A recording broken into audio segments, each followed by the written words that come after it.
Muito obrigado, Sr. Presidente. Agradecer e cumprimentar o Sr. Ministro da Administração Interna por esta presença a nosso pedido em sede de comissão e dizer que nos parece a nós que este pedido era inevitável e esta audição parece-me ser de óbvio interesse não só do Parlamento, como, diria eu, do país e designadamente todos aqueles que estão preocupados e que estão atentos a esta questão dos incêndios, a esta questão da necessidade de uma rede de emergência, do seu funcionamento e das condições do seu funcionamento.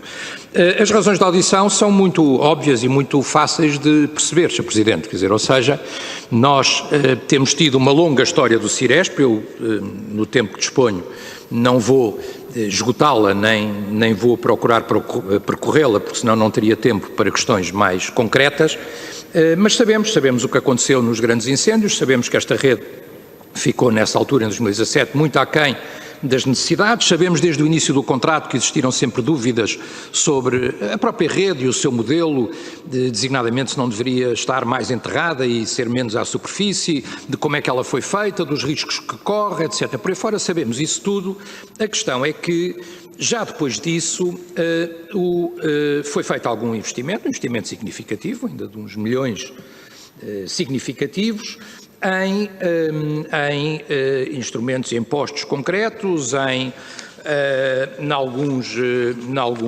postes, em apoio nesta mesma rede, em garantir a sua própria redundância. E depois também sabemos que há um conflito entre esse mesmo investimento, entre a situação da própria empresa e a necessidade de ela ser financiada e capitalizada e as dívidas existentes em relação aos seus fornecedores. A verdade é que me parece, Sr. Ministro, que a capitalização que era necessária desta mesma empresa não aconteceu nem ocorreu.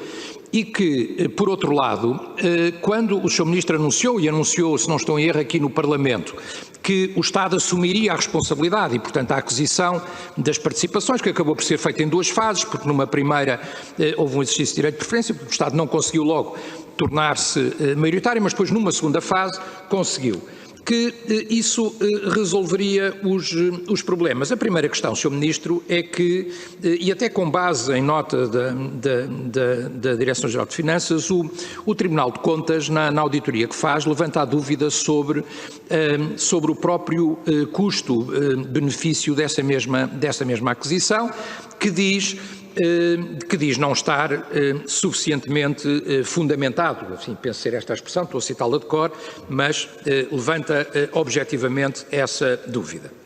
E essa é uma questão que importa, obviamente, esclarecer. Ou seja, se este investimento significativo da parte do Estado tem realmente repercussão e tem fundamentação do ponto de vista do custo-benefício, como diz o Tribunal de Contas. Segunda questão, Sr. Ministro, é o que é que vai acontecer daqui para a frente. Quer dizer, porque nós sabemos que, entretanto, o responsável da Altice, principal fornecedor de serviços que são indispensáveis para o funcionamento desta rede, diria eu,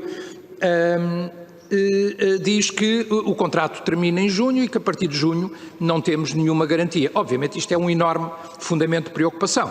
Nós sabemos que o Sr. Ministro já disse que não será assim, que teremos uma solução. Aquilo que nós queremos saber hoje é qual é essa mesma solução, ou seja, como é que isto vai funcionar daqui para a frente. Sabendo nós várias coisas, Sr. Ministro, sabendo nós que a situação, desde logo, da empresa é uma situação complicada, é uma situação financeira muito delicada. De acordo com notícias no jornal, nós não tivemos sequer, ou não é do nosso conhecimento, os relatórios de contas relativos aos últimos anos, sendo que a informação que circula é de termos um prejuízo de 1,3 milhões de euros em 2019 e um prejuízo eventualmente superior, inclusivamente em 2020, de quase 2 milhões de euros. E isto é uma situação que obviamente é complexa, Sr. Ministro. E faço-lhe até uma pergunta, considerando que o contrato também na sequência disto, considerando que o contrato termina em 2021, o que é que está previsto e o que é que nos dizem essas contas em termos da amortização dos equipamentos, ou seja, do tal investimento que foi feito para garantir a redundância da rede? Porque, digo eu, em princípio, essa amortização não pode ir para além do termo do contrato, porque se ela estiver para além do termo do contrato, aquilo que nós podemos duvidar ou podemos suspeitar, é uma pergunta que lhe estou a fazer, é se não nos estamos aqui a confrontar com uma espécie de maquilhagem das contas, sendo que o prejuízo será ainda muito superior àquele prejuízo constante destas contas, uma vez que prevê uma amortização, não até 2021, mas até por hipótese, 25 ou 27, é uma pergunta concreta que lhe faço e que agradecia que o Sr. Ministro nos esclarecesse, designadamente depois, para percebermos o que é que vai acontecer ao modelo. Se o Sr. Ministro nos pode detalhar o que é que vai acontecer ao modelo, porque, quer dizer, nós temos, pela decisão, pela resolução, pelo decreto de 2019, temos que nós passaremos a ter uma entidade do setor empresarial do Estado a gerir esta mesma matéria. Mas temos, ao mesmo tempo, uma Ciresp, uma empresa Ciresp, uma Ciresp S.A. completamente descapitalizada. E, portanto, o que é que vai acontecer? Eu diria até que intuitivamente, Sr. Ministro, numa primeira reflexão sobre isto soa-me um bocadinho a Ciresp mau, Ciresp bom. Parece-me, ou seja, ficará uma empresa completamente descapitalizada com os problemas todos inerentes e o resto reverterá para o Estado e teremos um Ciresp bom para gerir daí para a frente. É evidente que isto tem implicações económicas, tem implicações financeiras, tem implicações na própria relação com as entidades fornecedoras. E, por outro lado, Sr. Ministro, também perceber como é que esta continuação, porque aquilo que nós estamos à procura agora é de uma solução também imediata, não é? Quer dizer, portanto, como é que se resolve já? E se resolver já é uma prorrogação do contrato, designadamente com os fornecedores, como é que isto se compatibiliza com o novo regime anunciado em 2019 e com um modelo que será completamente diferente do modelo que nós temos atualmente? É porque, aparentemente, uma coisa não é compatível com a outra.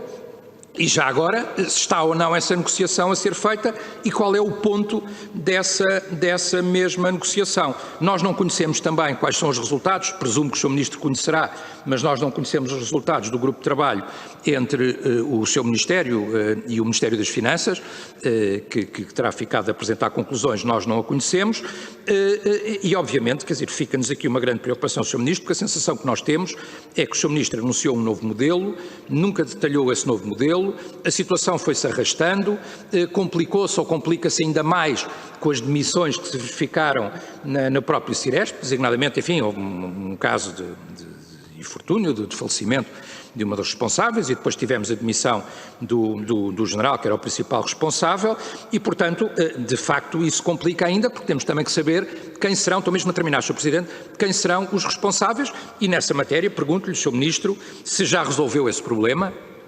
Designadamente, pergunto-lhe se o Sr. Ministro, a caminho desta audição, já terá convidado alguém, se já terá falado com alguém e se já nos pode dizer se essa conversa deu bons resultados ou não. Se for assim, a sua presença será particularmente útil, porque, tanto quanto sei, a ter sido assim, será uma notícia recente que o Sr. Ministro nos poderá trazer hoje e se pergunto-lhe se já está em condições aqui hoje ou não de nos anunciar quem são os novos administradores e, designadamente, quem assumirá a liderança desta empresa. Obrigado, Sr. Deputado. Dou então a palavra ao Sr. Ministro da Administração Interna para uma primeira resposta a estas questões e depois entraremos nos pedidos de esclarecimento dos grupos parlamentares. Tem a palavra o Sr. Ministro da Administração Interna. Muito obrigado, Sr. Presidente. Cumprimento as senhoras e senhores deputados e, de uma forma muito particular, o Sr. Deputado Telmo Correia, quer pela intervenção feita, quer pela iniciativa que determina a realização desta audição. Eu tenho sempre quer da minha experiência parlamentar, quer da forma como me relaciono com o Parlamento, em todas as fases, mas designadamente nos últimos 6 anos, tenho sempre uma particular valoração daquilo que é o papel da Assembleia da República no escrutínio da atividade do Governo e, por isso, é sempre com imediata imediata disponibilidade, como o Sr. Presidente certamente poderá testemunhar, com imediata disponibilidade que corresponde aos pedidos que, por vários temas, são formulados de presença nesta ou noutras comissões, independentemente da avaliação que farei a seguir sobre o quadro, porque isso faz parte também da dialética desse escrutínio, o debate parlamentar. Queria também dizer, justificar aqui, não é por mera solidariedade que certamente existe, mas justificar aqui a presença, quer do Sr. Secretário de Estado Adjunto presencialmente, quer pelas razões que o Sr. Presidente referiu, de isolamento profilático por via digital da Sra. Secretária de Estado da Administração Interna. As razões são institucionais. A Sra. Secretária de Estado da Administração Interna tem competências delegadas relativamente à empresa Ciresp S.A. O Sr. Secretário de Estado Adjunto tem competências delegadas, atribuídas, relativamente à gestão das redes de tecnologia do Ministério e relativamente à Secretaria-Geral. E, portanto, é nesse quadro também que, complementarmente, nas rondas subsequentes, admito como muito provável que peça a intervenção de ambos. Relativamente às questões aqui trazidas pelo Sr. Deputado Telmo Correia, eu manifesto todo o gosto em aqui estar, responderei a todas as questões ao longo desta audição, mas também não posso deixar de fazer um comentário sobre aquilo que me parece um modelo reativo de gestão de agendas, isto é, eu falei deste tema no debate do Orçamento de Estado para 2021, por iniciativa minha, voltei a falar neste tema na audição do dia 13 de abril, na intervenção inicial, e depois, na segunda ronda, aí já não dirão por iniciativa minha, mas é uma questão do Sr. Deputado Paulo Muniz, que colocou uma questão, enfim, nessa fase, no meio dos 2 minutos, usou alguns segundos para colocar uma questão sobre este tema, teve resposta, e, portanto, não há aqui nenhuma ausência no equilíbrio sempre difícil da gestão do tempo do Governo nestas intervenções, ausência de referência à matéria. E o que verdadeiramente estimula a realização desta audição, mas é perfeitamente legítimo, são 2 perguntas numa longa entrevista de um dos fornecedores da Ciresp S.A. E, portanto, é perfeitamente legítimo, mas é nesse quadro que se suscitaram, aliás, vários pedidos de audição, sei que outros não foram acompanhados pela Comissão e que foi o meu aprovado. A Ciresp S.A., ou melhor, a criação de uma rede de comunicações de emergência é uma decisão tomada em 2002 e o modelo de adoção de um modelo de parceria público-privada é tomada em 2003. O contrato que rege essa parceria público-privada foi celebrado em 2006. A Ciresp S.A. é uma entidade algo estranha, porque prestando serviços fundamentalmente a entidades públicas, e prestando funções de natureza pública, tinha na sua composição de capital uma característica em que o Estado tinha uma intervenção de 0%. Isto é, todos os acionistas da Ciresp S.A. eram basicamente 5 entidades, com relações distintas com a atividade da empresa, mas eram essas 5 entidades, na sua origem, depois a evolução histórica foi, até por algumas delas pertencerem ao chamado universo BPN, levou à alteração disso, mas eram todas elas entidades de natureza privada. Em 2017, um dos aspectos discutidos no contexto dos incêndios de 2017 foram as falhas registadas no funcionamento da rede Ciresp. No dia em que tomei posse como Ministro da Administração Interna, 21 de outubro de 2017, foram tomadas um conjunto de decisões. Entrada do Estado no capital social da Ciresp S.A., com uma participação relevante, redundância tecnológica e elétrica. Desde então foi tomada aqui uma posição que sempre assumi, que era a seguinte: cabe ao Ministério das Finanças a responsabilidade pela gestão das participações acionistas do Estado, cabe ao Ministério da Administração Interna a responsabilidade pela garantia da segurança dos portugueses. E, portanto, o que disse sempre e continuo a dizer é que é essencial que a rede funcione.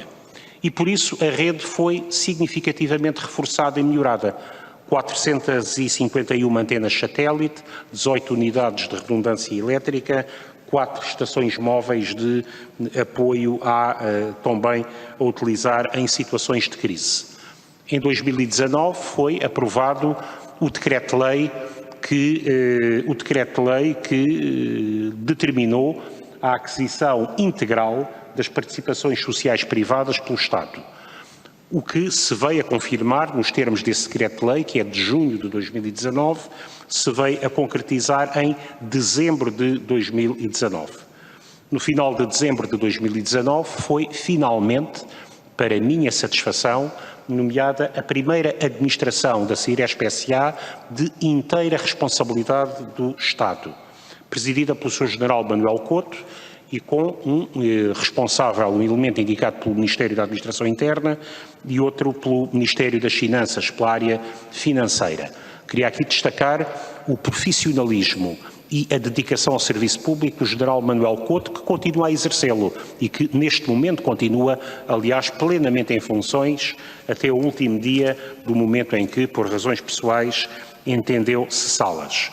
O programa do Governo estabelece, sei que às vezes há alguma desatenção na leitura do programa do Governo, estabelece que nesta matéria basicamente duas coisas. Por um lado, um modelo de gestão coordenada de todas as redes de informação na área do Ministério da Administração Interna, na área da segurança interna. Em segundo lugar, a revisão daquilo que é o quadro de funcionamento da rede de tecnologias de emergência nesse quadro. E é por isso que foram constituídos, quer um grupo de trabalho para a revisão do modelo de gestão das tecnologias na área do Ministério da Administração Interna, quer um outro especificamente para a revisão do funcionamento da rede de comunicações de emergência. Sim, é verdade, a parceria público-privada termina no dia 30 de junho e não será renovada, porque estamos a falar de uma entidade hoje inteiramente pública e entendemos que esta matéria terá certamente prestadores de serviços privados, certamente, porque só o mercado o pode propiciar, mas será gerida num quadro público. Sim, está em processo legislativo o diploma que determina exatamente a constituição de uma estrutura de gestão integrada das redes de tecnologia na área da segurança interna e o processo intercalar que permitirá aqui não a prorrogação dos contratos tal qual estão hoje, porque, como disse o Sr. Deputado, tudo aquilo que foi pago pelo Estado durante estes anos passa a ser propriedade do Estado a partir do dia 1 de julho e, portanto, não teria sentido simplesmente prorrogar aquilo que seria um pagamento daquilo que há uma parte que é serviço e tem de ser pago, mas uma parte que seria propriedade do Estado e que não tinha sentido o Estado continuar a pagá-lo. Esses contactos correm, diria, com 3 fornecedores essenciais, com 3, a Altice, a Datacomp e a Morem, são 3 fornecedores essenciais, são 3 empresas, estamos a falar basicamente de 7 contratos. As outras empresas têm tido, diria que uma estratégia, mais discreta de negociação. Quem lidera essas negociações é o Presidente da Ciresp e é o Secretário-Geral do Ministério da Administração Interna.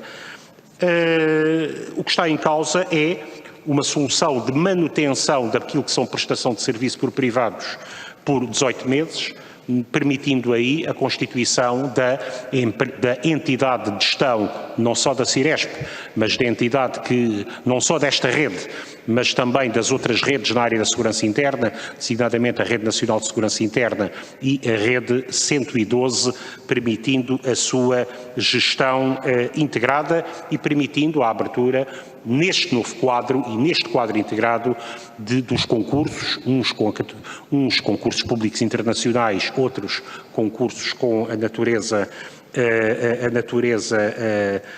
que distinta em função do quadro legal aplicável, já nesse novo quadro institucional. Finalmente, não é de particular gosto a referência que faz, permita-me que o diga, à composição do Conselho de Administração da Ciresp S.A. Faleceu há alguns meses a vogal indicada pelo Ministério das Finanças e estou certo que o Ministério das Finanças resolverá essa questão com a máxima brevidade. E, portanto, são circunstâncias que todos lamentamos pela dimensão pessoal, mais até pela dimensão institucional. Quanto àquilo que cabe ao Ministério da Administração Interna, estão 2 administradores em funções, o Presidente, que pediu cessação de funções, e uma vogal. Essa vogal assumirá a presidência, não há aqui nenhuma surpresa. Aliás, quem tem acompanhado num plano técnico este processo assumirá a presidência, não há aqui nada de particularmente excitante pela ocupação e exercício dessas funções pela doutora Sandra Neves, e iremos propor, porque há uma fase que só pode ser desenvolvida a partir do momento da vacatura do lugar, é o que diz a lei, porque implica a intervenção da CRESAP, iremos propor a audição, a nomeação do Sr. Coronel Pedro Patrício, que segue há bastante tempo as questões ligadas ao funcionamento desta rede de comunicações de emergência para exercício das funções enquanto vogal desta rede. Muito obrigado, Sr. Presidente, pela sua tolerância.